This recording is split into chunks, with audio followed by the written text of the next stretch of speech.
नमस्कार दोस्तों, OCN network में आपका स्वागत है। पहले तो इनका इरादा 13 फरवरी को ही सीधे पंजाब से चल कर के दिल्ली पहुंचने का था और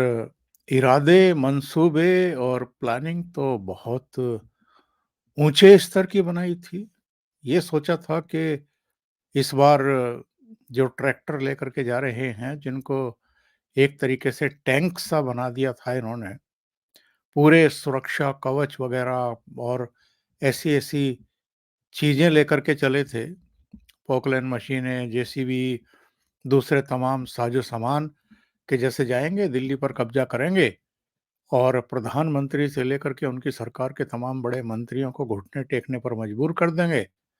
और शायद किसान और उनकी जो समस्याएँ हैं, उनका मसला तो अलग है, पर इनकी प्रायोरिटी क्या थी, वो तो अभी तक जो तमाम खबरें मिल रही हैं, उनसे पता चल रहा है कि बहुत खतरनाक थी। और तब तक जब तक कि ये दिल्ली में जमते, अलग-अलग जगहों पर प्रधानमंत्री आवास के सामने, मंत्रियों के आवासों के सामने, तब तक ये कांग्रेस के जो युवराज हैं, चिर युवराज, ये भी दिल्ली पहुँच जाते, महाराष्ट्र तक की अपनी यात्रा पूरी करके और उसके बाद क्या हो सकता था, ये ज़रा सोचिए। तो ये एक बड़ी टूल किट एक जो विफल हुई है, जिसका भंडाफोड़ भी हुआ है और जिनके मंसूबे भी विफल हुए हैं, उसी का एक हिस्सा था। तो मैंने कहा कि पहले तो ये 13 फरवरी को सीधे दिल्ली पहुँचने वाले थे, नहीं पहुँच पाए। फिर वहाँ जद्दोजहद करते रहे शंभू बॉर्डर पर और हरियाणा पुलिस से दो-दो हाथ करने की इन्होंने कोशिशें की, दुस्साहस किया, उसका नतीजा भी इनको भुगतना पड़ा। इन्होंने पत्थरबाजी की, इन्होंने बैरिकेड तोड़ने की कोशिश की, तो उसमें भी इनको मुँह की खानी पड़ी। अल्टीमेटली जो कड़ा रुख था हरियाणा सरकार का और पंजाब हरियाणा हाई कोर्ट का भी जो कड़ा रुख था, उसके चलते इनको थोड़ा ठंडक दिखानी पड़ी, सब्र करना पड़ा। लेकिन वहाँ जिस तरह की भाषणबाजी होती रही, जिस तरह के कृत्य होते रहे, ड्रोन से अगर आँसू गैस के गोले छोड़े जा रहे थे जब-जब ये अ, एक जो लाइन क्रिएट की गई थी फ्लाईओवर पर, पुल पर, जब वहाँ से इन्होंने बार-बार आगे बढ़ने की कोशिश की, तो आँसू गैस के गोले छोड़े गए, तो इन्होंने ड्रोन को भी गिराने की कोशिश की, साजिशें रची, लेकिन हर साजिश विफल हुई। फिर अगली डेट लाइन इन्होंने दी 21 फरवरी, कि 21 फरवरी को हम दिल्ली कूच करेंगे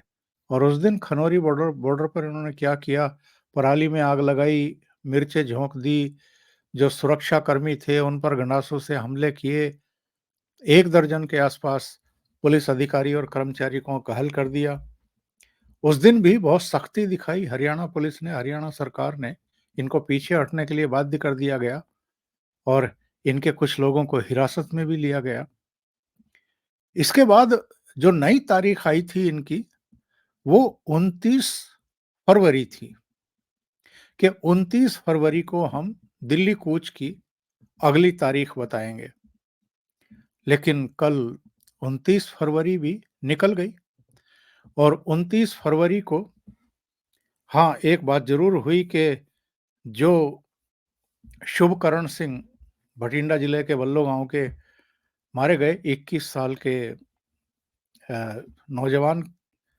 उनकी अंत्येष्टि की गई और जब सरवन सिंह पंधेर से पूछा गया कि आगे आपका क्या प्लान है, तो उन्होंने कोई भी जवाब देने से इनकार कर दिया और इनके चेहरों पर जो मायूसी छाई हुई है और जो जोश जब ये आए थे, तब इनकी आवाज़ में, इनकी वाणी में दिखाई दे रहा था, वो सब भी लगभग गायब हो चुका है। इनके साथ बाकी जो किसान नेता हैं, उन्होंने आने से मना कर दिया है और उसकी कई वजहें हैं, वो हम अतीत के कई प्रोग्राम्स में बता चुके हैं। शायद उतनी फंडिंग नहीं है, बहानेबाज़ी तो दूसरी की जा रही है। जैसे चढ़ूनी का कहना है कि साहब ये लोग चाहते हैं कि मैं पहले ये ऐलान करूं कि मैं चुनावी राजनीति से दूर रहूंगा। इसी तरीके से राकेश टिकैत जो है वो कहते हैं कि एसकेएम के बैनर तले ये सब होना चाहिए था। ये तो पंजाब के 2 ढाई यूनियन के लोग हैं जो इस तरह की चीजें कर रहे हैं। और भी कई मसले वो गिनवाते हैं। कहने का आशय ये है, ना पश्चिमी उत्तर प्रदेश के किसानों का इस बार इनको समर्थन मिला, ना हरियाणा के किसानों का समर्थन मिला, ना यूनियनों का कोई इनको सहयोग मिला, ना वो शामिल हुई। ये कुछ वहाँ के किसान संगठनों के नेता रहे, जिनको शायद पीछे से कुछ मदद की गई, इशारा किया गया कि आप लोग धावा बोलिए दिल्ली पर और बाकी का हम वहाँ जाकर के संभाल लेंगे चीज़ों को। मतलब पूरा रायता बिखेरने की एक कोशिश थी। और मोटे तौर पर जब हम सोचते हैं, तो ये पाते हैं कि ये राहुल गांधी की जो मणिपुर से मुंबई तक की यात्रा शुरू की गई थी और इसमें जिस तरह के मुद्दे उठाए गए, उसमें महिलाओं का मसला उठाया गया, उसमें न्याय शब्द जोड़ा गया। इसके अलावा उसमें जातियों का, ओबीसी का, दलित का, पिछड़ों का, गरीबों का मसला उठा दिया गया। और जब ये सब इकट्ठा होकर के दिल्ली पहुंचते और दिल्ली में जगह-जगह बैठ करके ये बवाल करते, तो किसानों का भी एक मुद्दा जोड़ने की इनकी योजना थी, साजिश थी। वो अब मोदी सरकार की सख्ती की वजह से, हरियाणा पुलिस और हरियाणा सरकार की मुस्तैदी की वजह से और कड़े जो कदम उठाए हैं उनकी वजह से पूरी तरीके से विफल हो गई। और अब तो स्थिति ये है कि जो चेहरे पत्थरबाजी करते हुए, तोड़-फोड़ करते हुए और आक्रामकता दिखाते हुए नज़र आ रहे थे शंभू बॉर्डर पर, उनके सीसीवी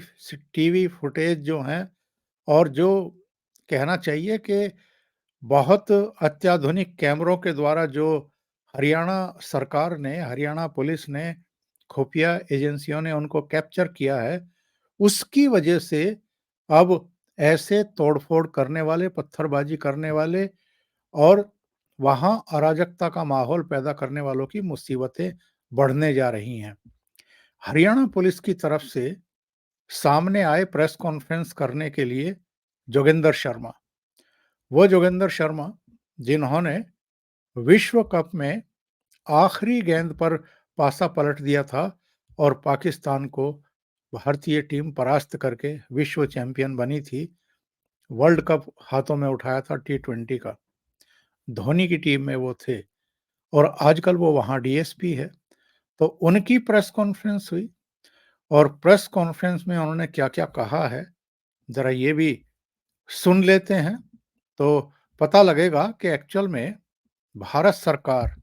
इस बार इन आंदोलन जीवियों के प्रति कितनी सख्ती दिखा रही है और कितना सख्त एक्शन लेने की तैयारी कर चुकी है। बताना चाह रहा हूं कि पंजाब से हरियाणा की तरफ आने वाले किसान आंदोलन में जो भी उपद्रवी हैं, जो भी इस आंदोलन में हरियाणा की तरफ बढ़कर बैरिकेड तोड़ना या और किसी तरीके का उपद्रव मचाना, ऐसे लोगों को हम लोगों ने आइडेंटिफाई किया हमारे सीसीटीवी कैमरों से और हमारे ड्रोन के कैमरों से, और जो हमने वीडियो बनाई है उससे भी हम लोगों ने आइडेंटिफाई करके उन लोगों के खिलाफ हम लोग हमारे मिनिस्ट्री ऑफ पासपोर्ट ऑफिस और एम्बेसी में हम लोग उनके वीज़ा और पासपोर्ट जो है उनको रद्द करने के लिए हमने अभी हम जो आदेश है वो हम पारित करने वाले हैं। सर, तो और क्या कुछ कार्रवाई जो है इसमें की जा रही है, किस तरीके से आइडेंटिफाइड कर रहे हैं, कुछ फोटोग्राफ जारी भी की थी? बिल्कुल, हम लोगों ने बहुत सारी ऐसी फोटोग्राफ्स हम लोगों ने ली हैं जिसमें जो ये लोग तोड़फोड़ कर रहे हैं और अलग अलग तरीके से उपद्रव मचा रहे हैं। उन लोगों के हम फोटोज़ और उनका पूरा एड्रेस, नाम वगैरह हम लोग पता करके पासपोर्ट ऑफिस और एम्बेसी में उनके खिलाफ उनका वीज़ा हो या पासपोर्ट हो उसको रद्द करने के लिए कार्रवाई कर रहे हैं। तो आपने सुन लिया है कि केंद्र सरकार, हरियाणा सरकार मिलकर के इस बार इनको सबक सिखाने जा रही है, खास तौर से ऐसे तत्वों को जो कनाडा में, यूएस में, यूके में और दूसरी जगहों पर रहते हैं, इंडियन पासपोर्ट धारी हैं। इनके वीजा भी कैंसिल होंगे, इनके पासपोर्ट भी जब्त होंगे, इनके जो फोटो हैं वो भी अलग-अलग पुलिस स्टेशन में भेजे जाएंगे और उसके बाद इनकी जो गिरफ्तारी है वो भी होगी। यानी जो विदेशों में बैठे हुए भारत विरोधी तत्व हैं और जो ऐसे समय पर भारत पहुंच जाते हैं उपद्रव करने और करवाने के लिए, लोगों को उकसाने के लिए और भारत सरकार को बदनाम करने के लिए, उन पर भी शिकंजा कसने की पूरी तैयारी कर ली गई है। तो मुझे नहीं लगता कि जिस तरह का इस बार शिकंजा इन पर कसा गया है, जिस तरह की मोर्चेबंदी शंभू बॉर्डर से लेकर के खनौरी बॉर्डर और सिरसा डबवाली से लेकर के दूसरी जगहों पर की गई है, अब ये दिल्ली के बारे में, दिल्ली कूच के बारे में सोचेंगे भी। अभी के लिए इतना ही। बहुत-बहुत धन्यवाद। अगर आपको ये चैनल और इसके कंटेंट पसंद आ रहे हैं, तो लाइक करें, कमेंट करें, वीडियो को शेयर भी करें। अभी तक अगर आपने ये चैनल सब्सक्राइब नहीं किया है, तो सब्सक्राइब कर लें और साथ में लगे बेल आइकॉन को दबा दें, ताकि आगे आने वाले वीडियो और उनके नोटिफ़िकेशन आप तक पहुँचते रहें। बहुत-बहुत धन्यवाद। नमस्कार।